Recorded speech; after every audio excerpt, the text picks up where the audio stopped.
আমরা এই ত্রিপুরা রাজ্যের সমস্ত ডিগ্রি কলেজের গেস্ট লেকচারার আমাদের যে মূল দাবি সেটা হলো আমাদের স্থায়িত্বকরণ। দেখুন, আমরা প্রত্যেক বছর উচ্চশিক্ষায় শিক্ষিত হয়ে আমরা প্রত্যেক বছর ইন্টারভিউ দিতে বাধ্য হচ্ছি। তো আমরা কেন প্রত্যেক বছর ইন্টারভিউ দিতে যাবো? এবং যে এনইপি বা কলেজগুলি আমাদের দ্বারাই চলছে এবং আমাদের মাধ্যমে কলেজের এ রাজ্যের উচ্চশিক্ষা ব্যবস্থা টিকে রয়েছে। তো এ রাজ্যের সাথে এ রাজ্যের উচ্চশিক্ষা ভবিষ্যতের কথা চিন্তা করে আমাদের স্থায়িত্বকরণ পাশাপাশি আমাদের পার ক্লাস মাত্র 500 টাকা দেওয়া হচ্ছে।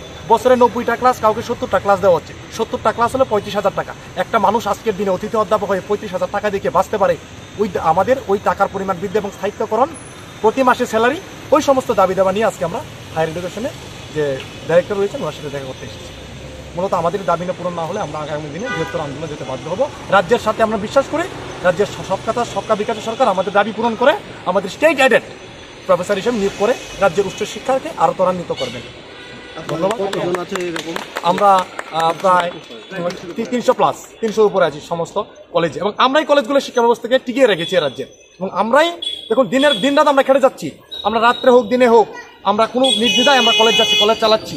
কিন্তু মাস গেলে আমাদের বেতন নেই। সারা মাসে 3,500 টাকা, কোনো মাসে 2900 টাকা, কোনো মাসে এরকম টাকা, এরকম আসে 3,000 4,000 বেশি আমরা যাই না। পরের বছর থাকবো কিনা এটার কোনো নিশ্চয়তা নাই আমরা।